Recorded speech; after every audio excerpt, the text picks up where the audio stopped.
Just to say that if you are enjoying this podcast and you'd like to give us a bit of extra support, you can head over to our Support Us page where you can give us a tip, or you can follow us on Patreon and you can download our newsletter. And we really appreciate everybody who gives us a bit of extra support there. Asymmetrical Haircuts Justice Update with Janet Anderson and Stephanie van den Berg. Hi, Janet. Hi, Steph. So I've been having a really steep learning curve over the last couple of years because I've been spending time listening to military veterans and military psychologists and psychiatrists talking about trauma and war. Because you really, really needed to know more about war and the trauma it caused. But I'm joking. It does sound interesting. Tell me why. Well, I have to be clear that this isn't my comfort zone, and obviously it's not directly related to podcast. I mean, it's peripherally related. I mean, I'm not a member of the military. I never have been. My kind of nearest relative who was a member of the military was my father, which was many years ago. He was in the Second World War, but I never spoke about it. I'm not a medical professional. It's just that because I'm living a lot of the time in Vilnius, Lithuania, the war in Ukraine is really very essential part of life here. And this is a place where you get people coming through from Ukraine. And so I was asked to help out with a few different conferences around the issues of trauma and veterans. And so I've been getting to know a ton of people in this field. So let me channel my inner therapist, podcast therapist, and just say more about that. Well, I thought it might be interesting to illustrate this by saying these are a couple of there's at least one closed session that I was involved with, which included a lot of the individuals who are providing social care for families of veterans in Ukraine. And there were real discussions about the kind of violent behaviour sometimes that people were exhibiting when they came back from the front line, and the difficulties of getting referral and how the systems weren't set up perfectly to provide help. And there was another session I did actually in Kyiv itself with a group of military psychologists and psychiatrists describing their work. One was talking about her own caseload, and it was somewhere between 70 and 90 cases a week that she was taking on of people who needed some kind of support. So really lots of very intense discussions, very serious stuff about how to understand the nature of trauma, how to support veterans, how to support families, and how to build resilience in a society that's facing long-term issues and is going to have to deal with a mental health crisis. But I've not been in those situations as a journalist, so I haven't done interviews directly with the Ukrainians, especially not with some of the people who are serving directly on the front line. It's quite a sensitive matter, and maybe as I get to know more people in this field, maybe over the next year, people will start to trust me more and I'll be able to do more interviews. What I have done is spoken to one of the men I've come across in the course of these conferences and discussions, and he's perhaps best known internationally for his talking about exposing the nature of the trauma that he went through himself and his commitment to supporting soldiers and their families. Hi, I'm Lieutenant General Roméo Dallaire, but just call me General. Yes, that's it. It's the Canadian former Lieutenant General and former Canadian Senator Roméo Dallaire. He's the author of a ton of books in this field, and I've been chatting to him. We had him on the podcast because he wrote this book, this very impressive book called Shake Hands with the Devil, about his experiences in Rwanda. And in his books, also that book, he's really open about his trauma and how it affected his family and how he had to really come through a lot to be able to manage his trauma and his career. Yeah, I mean, it's become, I think, to put it a little bit cynically, a central part of his brand, but it's very real. I mean, it really is a lived experience that he's been through, and he is very honest about it, and he speaks quite openly about it, and he's written a lot about it. I first met him in Kyiv in Ukraine. He was there with his wife, Marie Michaud, and we'll hear from her as well. I met them at a conference, but also they were preparing at that point to go to the front line in Ukraine and to meet some of the troops in the front line. This is now the second time that I've come across him. I understand that there's a short film about that clip, which we put a link to the show notes, but you took out some audio fragments for us to listen to. I am now here visiting and doing things, but in a war, but still. But the reality of it did come up when we actually hit the ground and started to see what had been going on between the Russians and the Ukrainians. In the beginning of the film, they head up to the town of Izium that had been under Russian occupation, and they're really looking at the issues that the general civilian population had been faced with. They visited their mass grave where more than 400 civilians had been buried who'd been tortured. And they had been living in cellars, and the people had not survived that torture. It was a mass funeral. There were thousands of people for various reasons. Some were tied up, some were not. And when the exhumation was over, there were soldiers tied up with their hands, twisted, women. So it shows the total disdain of any sense of humanity. Humanity disappears. I agree with you 100%, because these 6 months were really hell, because there were people imprisoned just because they didn't look properly, didn't respond properly. They had no right to leave their homes. Apart from going to Izium, he and Marie-Laure also went to visit the troops directly on the front line. I mean, it's interesting in that kind of encounter, nobody is going to say anything really substantial on camera. But I think just by engaging with the troops, he did manage to get some insights. Good. How are you? Nice to meet you. Yeah. Hi. Nice to meet you. Nice to meet you. Nice to meet you. Yeah. What do you want me to say to the commander? Just be polite, that's all. We're the best. We want to have a vacation. They want a holiday. Very good point. And what we hear in that clip also is the men asking for like a break or a holiday. And we at Reuters, my colleagues in the Kiev bureau, are also reporting more and more regularly about how tough it is at the front lines and how people are really just exhausted by the war and the prospect of it dragging on for potentially much longer. I mean, it's not a matter that people will speak in their own person. I mean, they might chat to you, but they won't actually give you a quote with their own name and so on, because it really is such a tough subject to deal with. And we know that Ukraine is kind of running out of personnel, and we know that the situation with the drone warfare means that it is very difficult for people to even move out of their spaces, move at all while the drones can get them. I mean, it's really, at least the stories that I was hearing from people on the front line, it is a really, really tough war to be part of. Not to say that they don't want to continue doing it, but it's tough. So out of all of that, I was curious to ask General Dallaire, who's got other experience in different conflict situations, and I wanted to ask him what kind of parallels that he saw and what he thought could actually be done to support Ukraine's fighting forces. And of course, I'm also interested in what Marie-Laure Michaud, his wife, had to say, because she was running the veteran trauma care program in Canada, particularly focused on the families. On their last morning in Vilnius, I grabbed them over breakfast and, of course, shoved the microphone in their face and asked them to have a chat to me. But of course, it's very busy background in this kind of restaurant, cafe setting. We've done our best to clean it up for you, and I asked a ton of questions.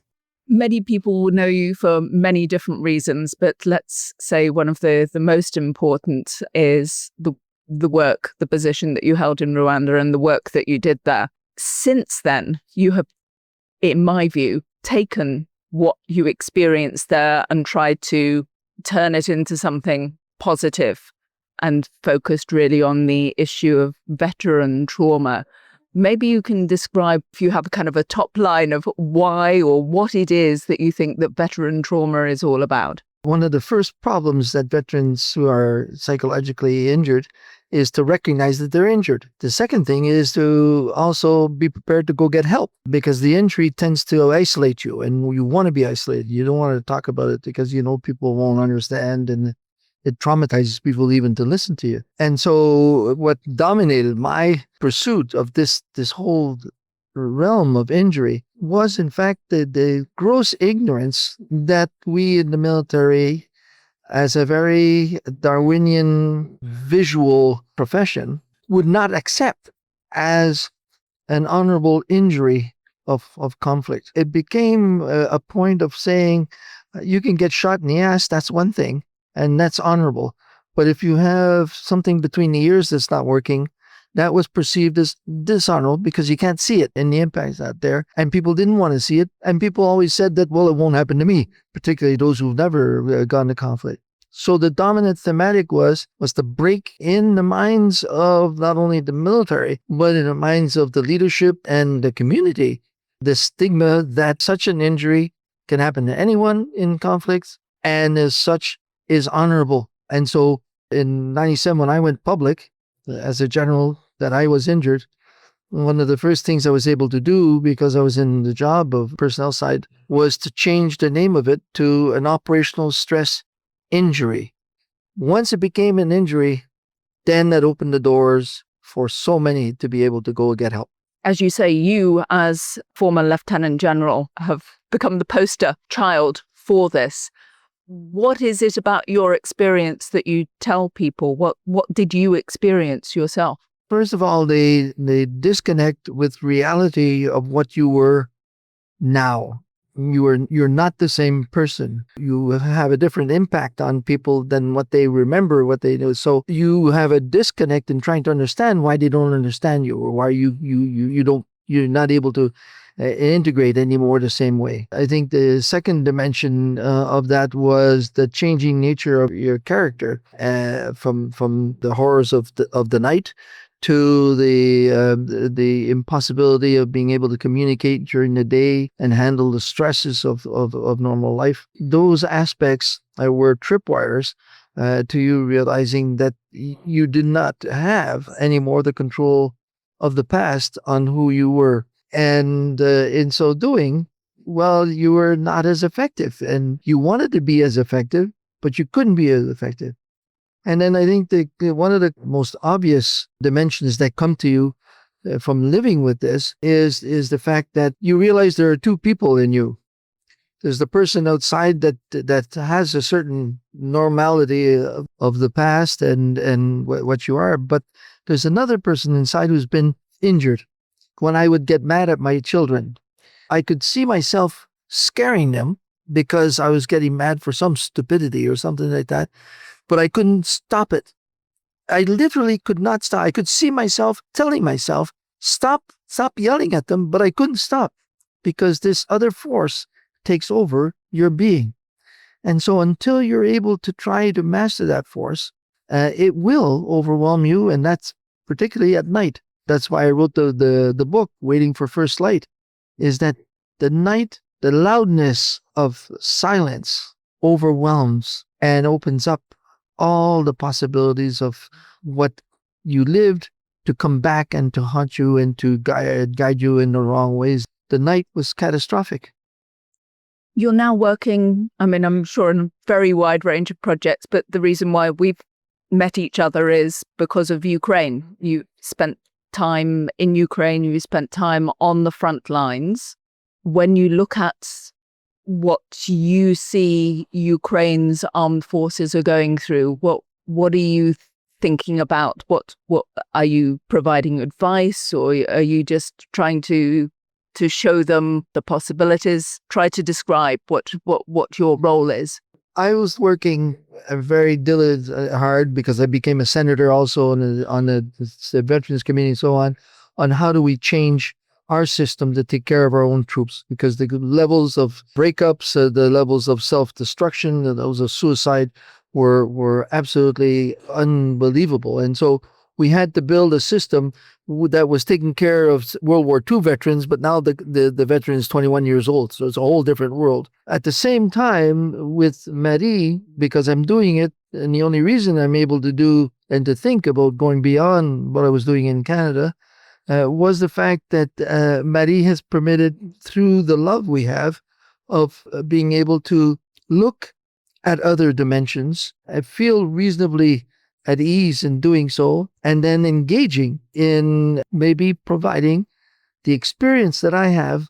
But what really came out of that was, because of her background with family support for 25 years, taking care of the veterans and their families, the realization that taking care of the veteran without taking care of the family was nearly a waste of time, because they kept falling back into the same rat hole.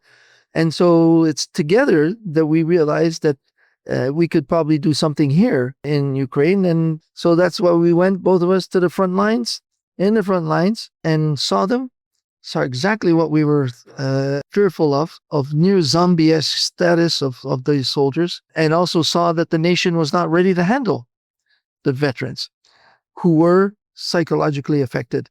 Imagine, is this country ready even to take care of the families of those when they try to reunite, which is the big argument we have, is that there's just nothing tangible of how to bring the families and the injured together to be able to find the love again, to help them live with the injury, because the injury will disappear. It might scar, but the scar is always there, and it can reappear and reopen depending on the circumstance.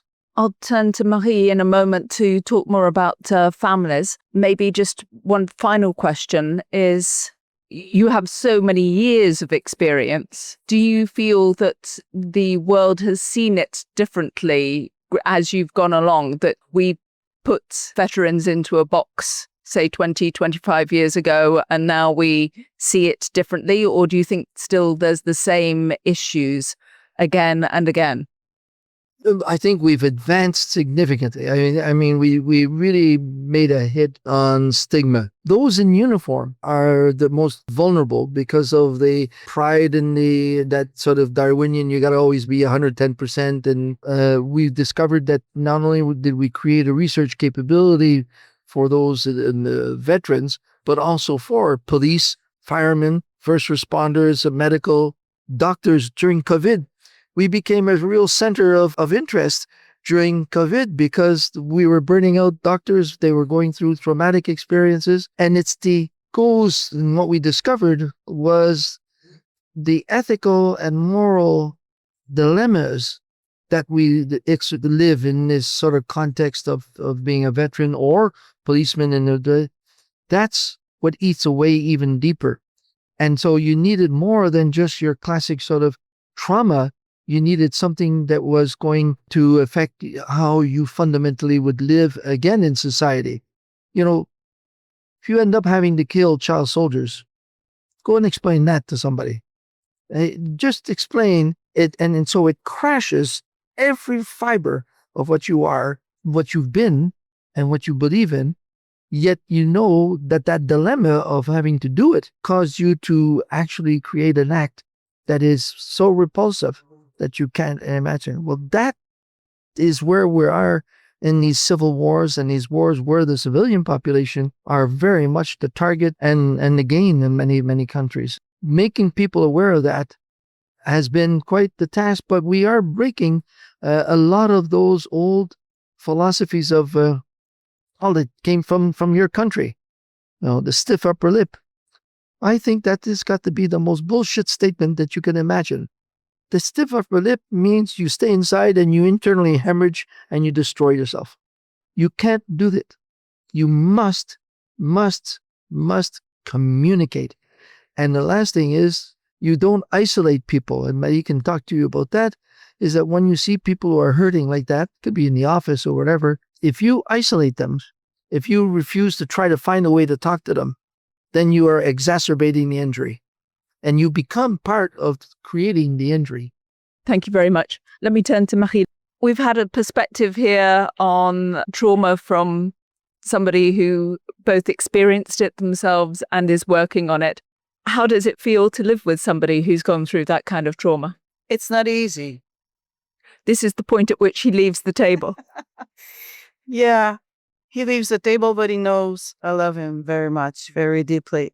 But it's not easy because we can feel the pain. But what is essential is to understand and just to listen to the person who's suffering. But military spouses and spouses of veterans need to be educated in what are the symptoms, what are the emotions, what are the normal reactions that the person who suffers is going through to be able to, in a way, accept, but at the same time, not to feel guilty, not knowing what to do.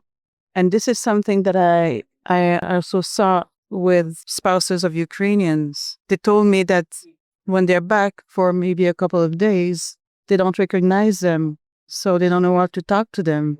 A spouse told me, I used to touch him in the back, just hold him in the back, and I can't do that anymore. And I don't know why. So just like we did it in Canada with the program that we have for military spouses and veterans and families of veterans, is to educate them on how to be themselves too, because the spouse is different than she was before the war and after the war, and how the both of them can adjust. And the fact that this lady, for example, that she cannot touch her husband the way she used to do before the war, and she doesn't understand why. So they need to be, in a way, trained by a different program to explain to them, well, this is normal. This is not your fault. Together, you're going to have to find new ways to communicate and ways to adjust to each other. And it takes time and it takes patience. But sadly, and what I saw for hundreds and hundreds of couples in Canada is when they are young couples and, one of the member goes to war, the probability of the couple to stay together after is very, very low.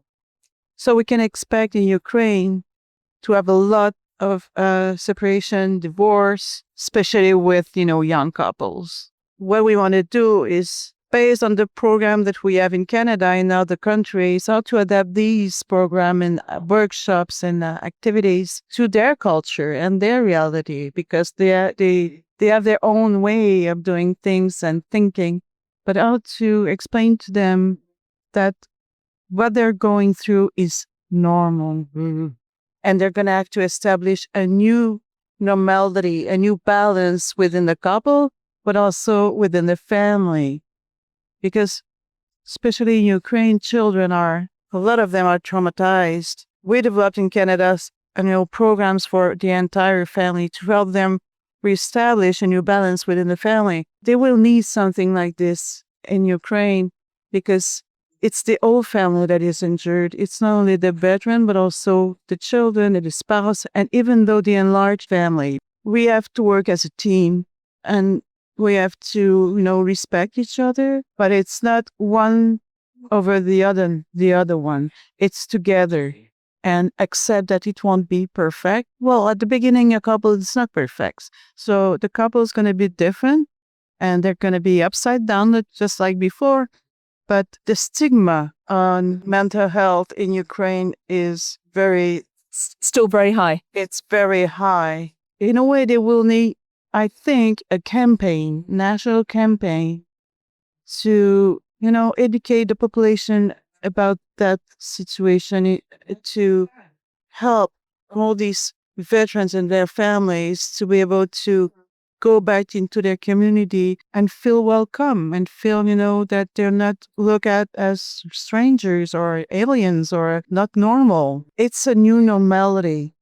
They are injured, and it's been for them, a huge sacrifice that they made for their country. So it deserved for the entire population of Ukrainians to be recognized and to be supportive on a daily basis. Yeah. I think your ride has come and you're off now to your next thing in Vilnius. So I hope that we catch up with each other again in Kyiv sometime. I mean, when we're both together. I won't be going this next trip, but maybe the one after. Okay. Yeah. So let's hope to see each other again. It's been a pleasure seeing you again, Janet.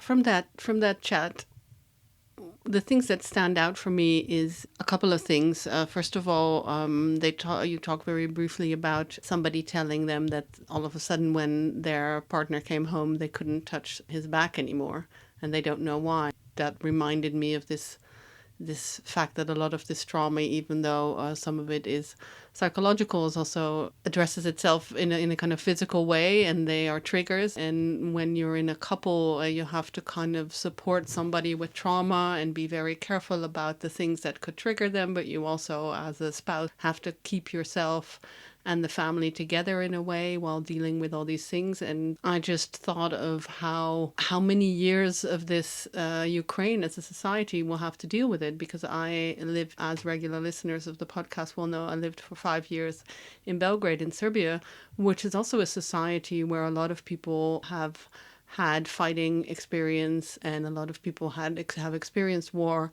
the neighboring wars in Croatia and Bosnia, and also in Kosovo. And that is also a society where you really see that a lot of people have these traumas. There's a lot of people not talking. I think there's like the highest use of sleeping pills in the region in these Balkans countries. There really is a society that still, after 20 years, 30 years of this wars in the 1990s, still hasn't fully recovered from it and still isn't dealing with it. It's a kind of I hope in a way the fact that Ukraine is tackling it now bodes a little better, maybe, for that they won't have to deal with it for so long, or at least there's some support. But that's the kind of thing that can really fester in a society and make interpersonal relationships quite difficult.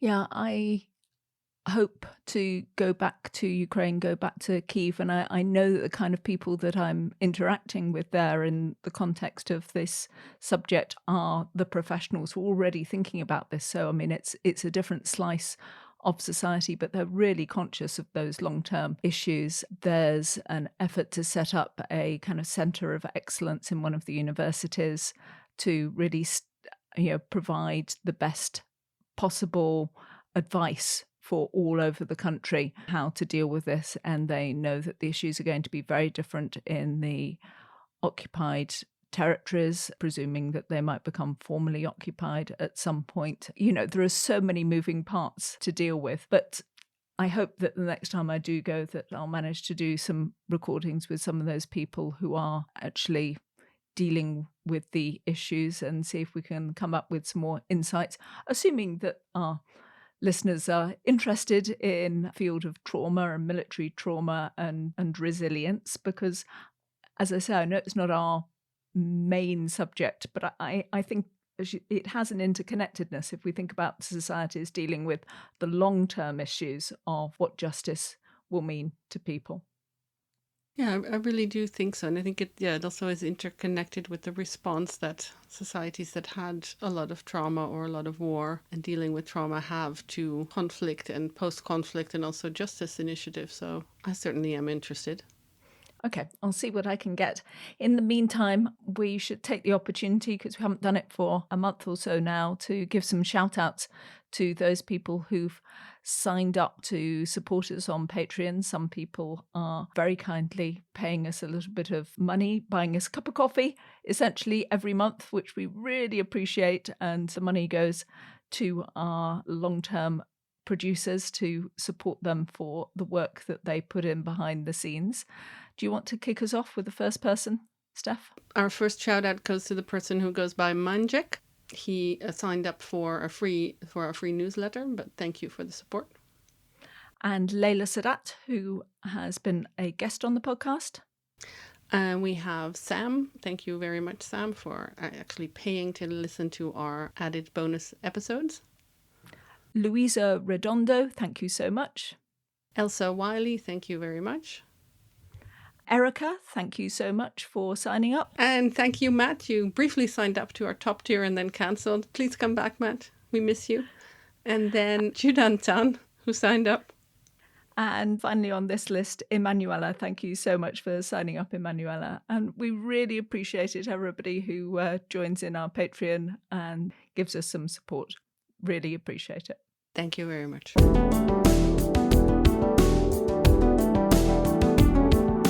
This was Asymmetrical Haircuts, your international justice podcast, created and presented by Janet Anderson and Stephanie Vandenberg, in partnership with the Hague Humanity Hub. Music is by Autonautics.com. You can find show notes and everything about the podcast on asymmetricalhaircuts.com. This show is available on every major podcast service, so please subscribe, give us a rating, and spread the word.